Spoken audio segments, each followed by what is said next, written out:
112편 885페이지 시편 112편 1절부터 마지막 절까지 보겠습니다.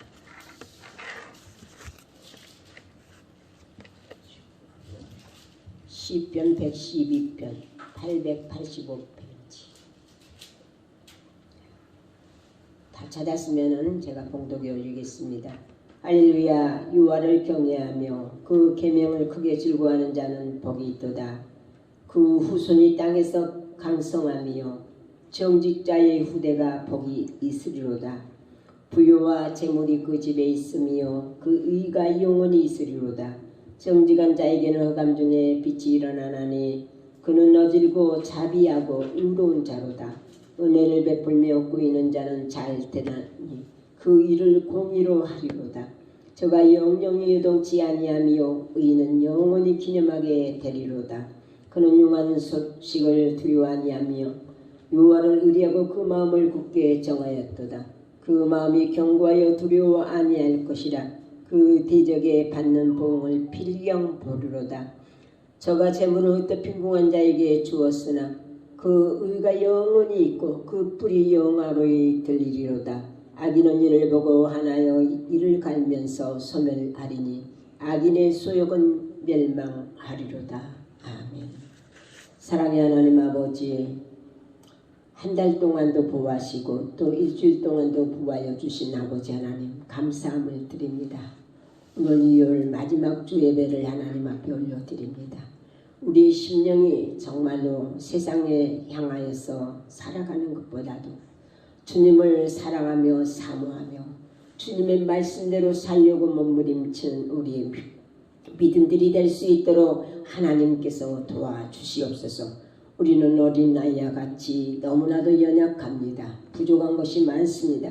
그러나 하나님이 함께 하시고 하나님이 도와주실 때에는 우리의 부족함은 더 많은 것으로 채워질 수 있사옴을 믿사오니 사랑하는 주님께서 저희들을 붙들어 주시고 길을 인도하여 주시고 오로지 주님의 뜻을 이루어 나갈 수 있는 믿음만 있게 도와주시옵소서. 시간에 하나님의 말씀을 듣는 시간이오니 하나님 말씀을 들을 때 들을 길을 열어주시고 그 말씀을 듣고 깨달아서 그 말씀대로 살아감에 부족하지 않도록 도와주시며 부족한 종의 입술을 주님이 붙잡아 주시어서 필요한 말씀만 증거할 수 있는 귀한 시간 되도록 하나님의 은혜 베풀어 주시옵소서. 모든 것을 주님께 감사드리옵고 예수님의 이름으로 기도드리옵나이다.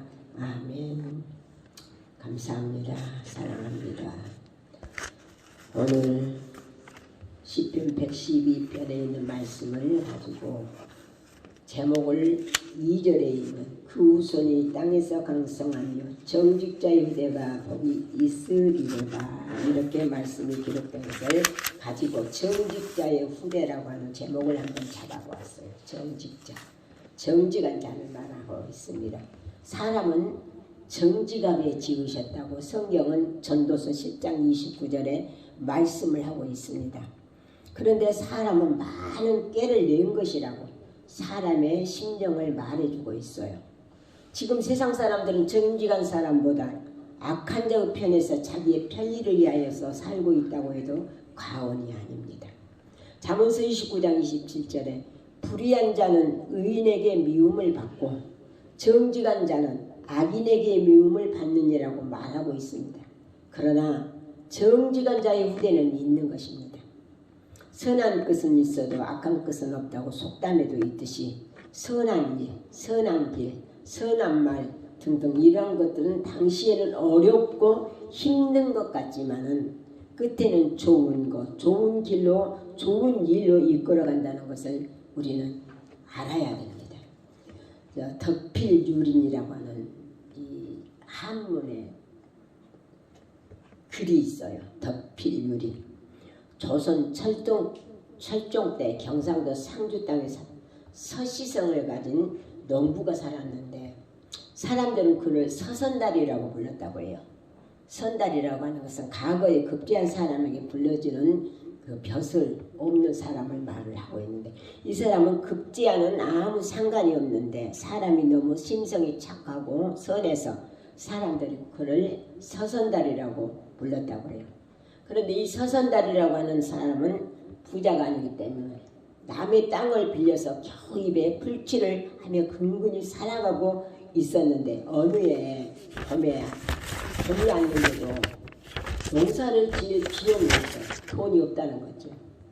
그래서 가만히 생각하다 못해서 부산에서 쌀가게에 가서 일을 보고 있는 자기 아들, 큰아들을 생각하면서 큰아들을 찾아갔다는 거예요. 그리고 큰아들을 찾아가서 자초지종을, 내가 이만저만 해서 농사를 지으려고 하는데 돈이 한 푼도 없구나. 그러니까 네가 나 좀 도와다오. 이렇게 이제 아버지가 아들한테 말을 했겠지요.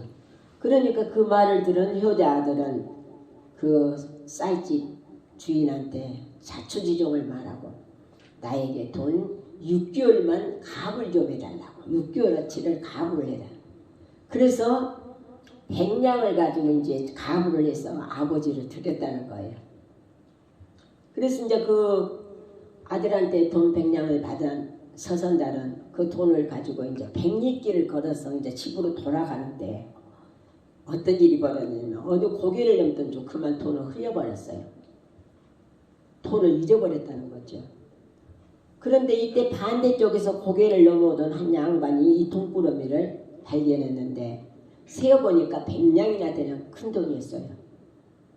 돈을 잃어버린 서선달은 30리라고 하는 길을 멀리 갔지요. 갔는데 그때서야 뭐가 아니야, 돈이 없어진, 잊어버렸다는 것을 깨달아요. 그러니까 눈앞이 캄캄했겠죠. 그래서 다시 오던 길을 되돌아가면서 행여라도 내 돈이 땅에 떨어져 있지 않을까 해서 이렇게 가고 있는데, 그런데 다행히 돈을 발견한 사람이 착한 사람이었어요. 그 신하는 행제라고 좋아하면서 주인장님 오늘 행제를 만났습니다 이렇게 말할 때 그 착한 사람은 뭐라고 하냐면, 목숨같이 귀한 돈을 잃은 그 사람의 마음은 얼마나 속이 탔고 하면서 그 노인은 가던 길을 멈추고 이제 몇 시간이고 돈 주인이 나타나기를 기다려요. 가던 길을 가지 않고 다시 올 것이라고 하는 그 기대감에. 그런데 몇 시간이 지나고 나서야 서선달이라고 하는 사람 얼굴이 그냥 다 죽은 상을 하면서 나타났어요. 그런데 그 돈을 주었던 영감님이 서선달에게 돈보따리를 돌려주면서 얼마나 속이 탔습니까 하면서 돌려줘요. 그러니까 서선달은 어른께서 제 목숨을 살려주셨습니다 하면서 돈을 찾아준 은혜를 갚겠다면 살해를 하려고 하는데, 그 사람은 은혜랄 게 뭐가 있어. 당연히 주인한테 돌려줘야 할 돈인데 하면서 사양을 했어요. 그래서 돈을 건네주고 가던 길을 이제는 이 영감님은 가게 되고 서선달도 다시 집을 향해 갔습니다. 그런데 집을 향해서 가는 도중에 또 무슨 일이 벌어졌냐고, 어느 강가에 이르렀어요. 그런데 그때 마침 한 소년이 물에 빠졌다는 거예요. 사람들이 구경을 많이 하는데 누구 하나 그 소년을 건지려고 하는 사람이 없어요. 그때 이 서선달이라고 하는 사람은 자기는 헤엄을 칠 수가 없어. 헤엄을 못 치니까 그때의 그 말을 하기를, 누구든지 저 소년을 구해내면 내가 100냥을 주겠소. 이제 이렇게 이제 돈 100냥을 걸어. 목숨을 살려준 그 사람에게 100냥을 주겠다. 그런데 이 서선달은 100냥이라고 하는 돈은 자기 돈이 아니에요. 아들이 빌려준 돈이잖아요. 그런데 어떤 청년이, 장정이 뛰어들어서 그 소년을 살려냈습니다. 그러니까 죽다 이제 살아난 그 도령이 이제 소년이 선달에게 이렇게 말을 해요. 제 목숨을 살려주셔서 정말 감사합니다. 어른이 아니었으면 저는 수중구원이 되었을 것입니다. 그러면서 저희 집은 안동에서 제일 큰 부잣집인데 함께 가시면은 내가 100냥을 드리겠습니다. 이렇게 말을 한단 말이에요. 그러니까 서선달이라고 하는 사람은 어떠해요? 자기 수중에 돈 100냥은 이미 없어졌잖아요. 줘버리고. 그러니까 궁리를 하다가 그래, 어차피 이 돈도 내 돈이 아닌데 한번 가봐야 되겠다 하고 이제는 그 목숨을 구해준 소년을 따라가요. 따라가서 이제는 안동까지 갔습니다. 근데 그 소년의 부친이 이제는 막 달려나와서 보니까 그 부친이라는 사람은 서선달의 돈을 찾아준 그 영감님이었어요. 그 노인이 온 재산을 털어 제 아들을 구해주시다니 당신은 정말로 진정한 의인이요 하면서 정말 고맙습니다. 아들의 목숨을 구해준 그 서선달을 향해서 고맙다고 인사를 합니다. 그러니까 서선달은 뭐라고 해요? 아닙니다. 영감님이 아드님 구한 것은 영감님이 구한 것입니다. 제가 돈을 잃어버렸다면 무슨 수로 살렸겠습니까? 그 소녀는 7대 독자의 권씨라고 하는 양반의 아들이었어요. 그래서 이제는 그 안동 권부자는 눈물 흘리며 아들을 살려준 보답으로 이제 돈을 100냥을 썼던 서선달에게 얼마를 주냐면 1000냥을 나귀에 실어서 돌려보내줘요.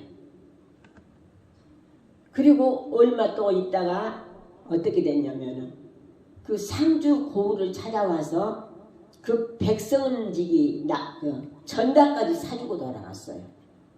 그러니까 100냥을 썼는데 1000냥을 받고 1000냥을 받은가 동시에 전답까지 이제는 사주게 되었더라고요.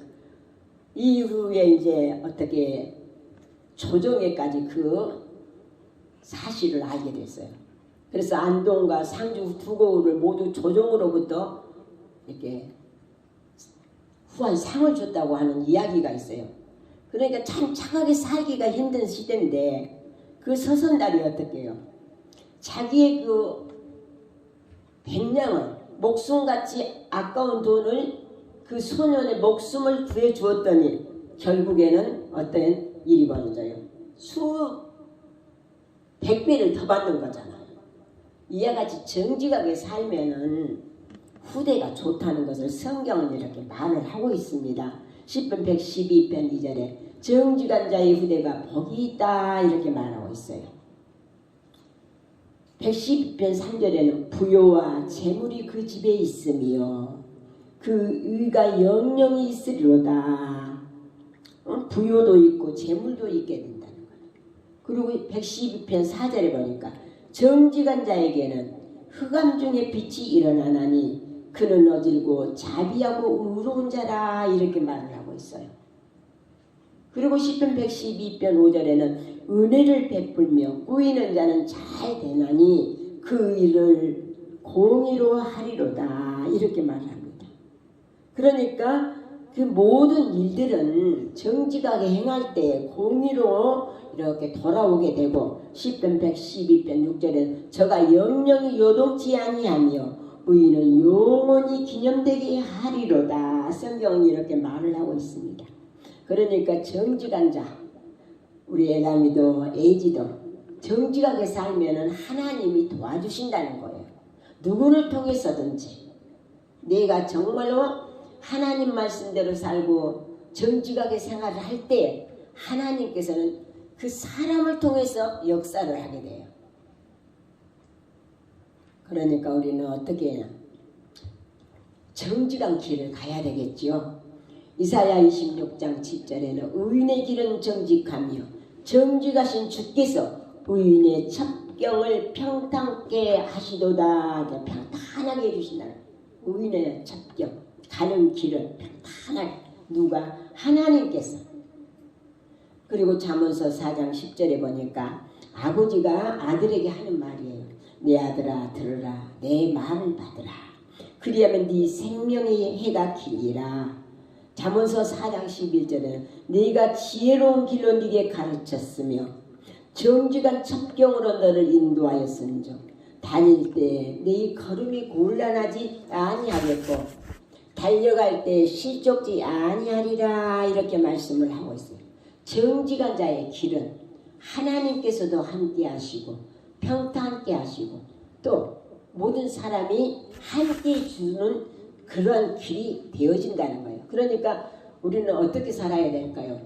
악하게 살아야 될까요? 정직하게 살아야 될까요? 정직하게. 정직하게 살면은 분명히 끝이 좋다는 거예요.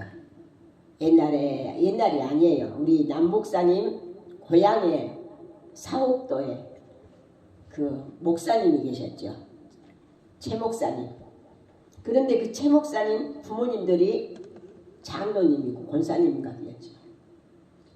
그런데 그 교회에서 얼마나 목사님들을 괴롭힌지 몰라. 괴롭혀. 장로랍시고 권사님이랍시고 오시는 목사님들마다 힘들게 어려움을 줬단 말이에요. 그런데 그 가정이 어떻게 될까? 끝이 안 좋아요. 끝이. 목사님도 아들이 목사님인데 젊은 나이에 수명을 다 해버리고 교회도 그냥 뭐 사고가 팡팡 나고 이런 일들을 겪게 되더라는 거예요.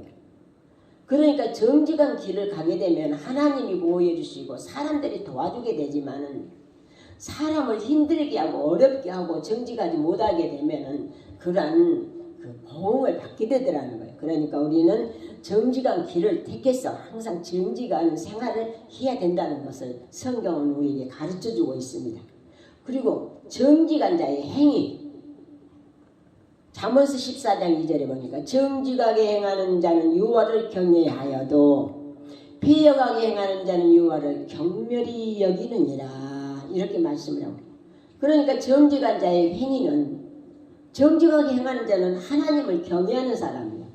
하나님을 두려워하는 사람이에요. 하나님을 잘 믿는 사람이에요. 그런데 비역하게 행하는 사람은 하나님이 어디 있어? 내 주먹이나 믿어. 이렇게 말하는 사람. 그러면 어떻게 될까? 잠언서 14장 12절에는 악한 자의 집은 망하겠고 정직한 자의 장막은 흥하리로다. 성경은 이렇게 가르쳐주고 있어요.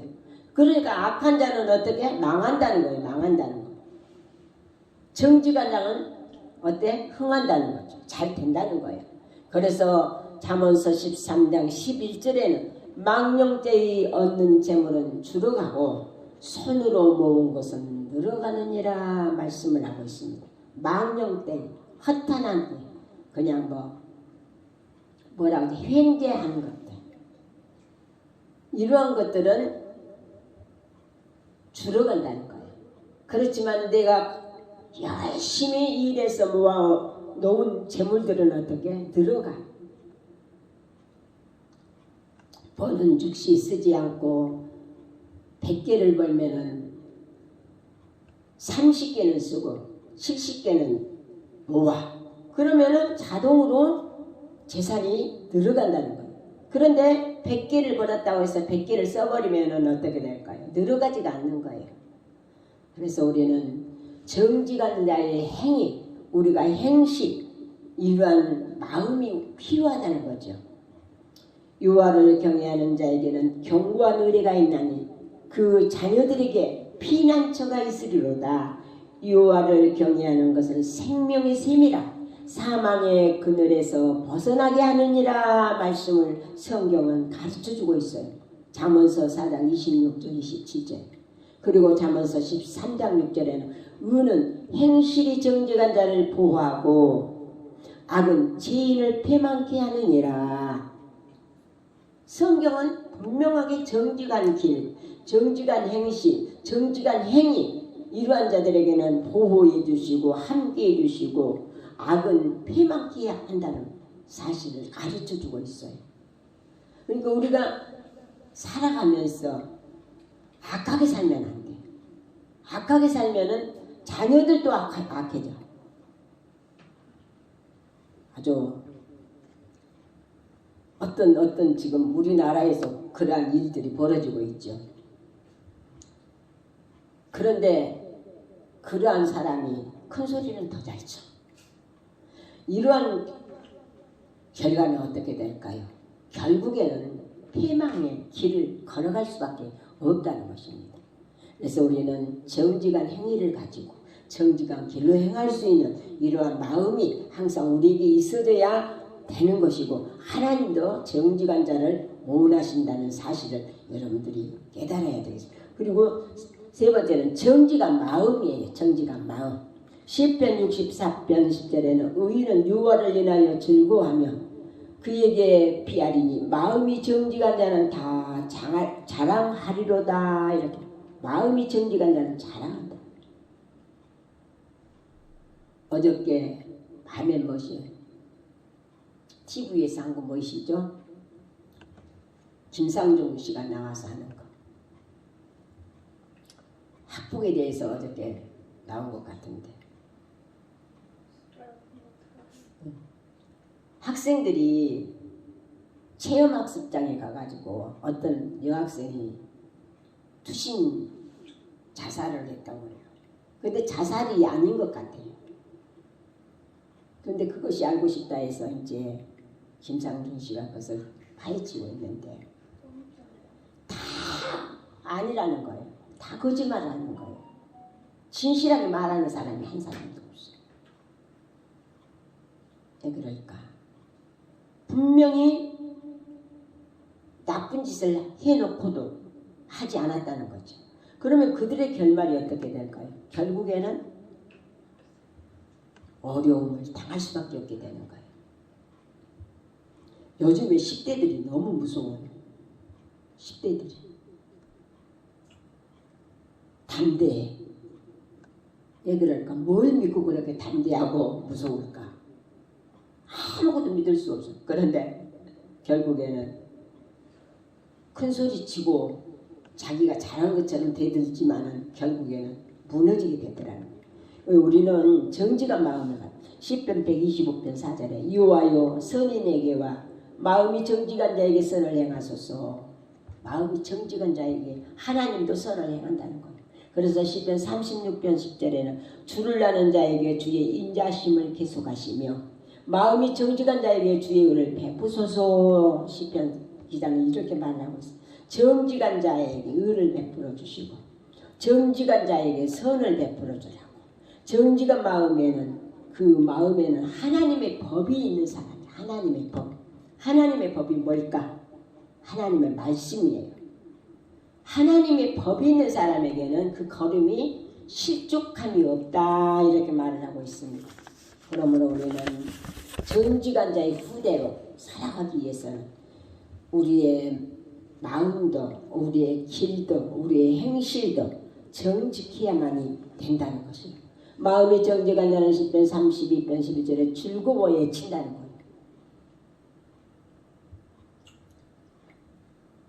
정직한 사람은 떳떳해요. 떳떳해. 가난하게 살아도 정직한 사람은 떳떳해. 왜? 자기가 거리낀 것이 없으니까. 그런데 죄인들은 어때요? 악인들은 어때요? 잘못해 놓으면은 숨어서 지낼 수밖에 없어. 피해야 돼. 경찰을 보면 피하고 법관들을 보면 피하고 피해야 돼. 왜? 죄를 지었기 때문에. 그러나 마음이 정직한 자는 즐거워해 친다는 거고. 너희 유인들아 여호와를 즐거워하라. 찬송은 정직한 자의 마땅히 할 바로다. 찬송은 정직한 자의 마땅히 할 바로다.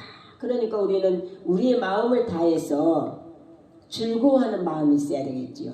시편 64편 10절에 의인은 여호와를 인하여 즐거워하며 그에게 피하리니 마음이 정직한 자는 다 자랑하리로다. 이렇게 말씀을 하고 있어요. 그래서 의인을 위하여서 빛을 뿌리고 마음이 정직한 자를 위하여서 기쁨을 뿌렸도다고 시편 97편 11절에 말씀한 것 같이 우리의 정직한 자의 후대가 복이 되는 것은 욥이 말씀한 것 같이 내 마음의 정직함을 나타내고 내 입술이 아는 바를 진실이 말하리라. 이렇게 말한 욥에게 하나님은 어떻게 했어요?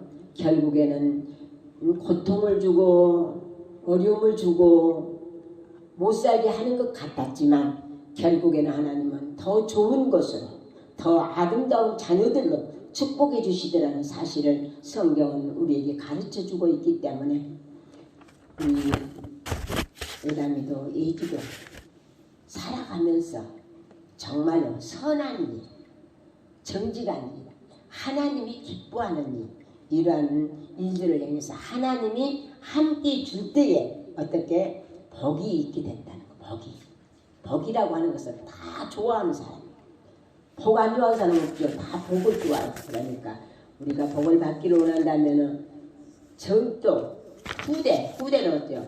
에다미가 이디가 결혼해서 자녀를 낳으면 그게 후대가 되는 거예요. 그러면은 지금 목사님이 후대는 우리 손녀들이에요.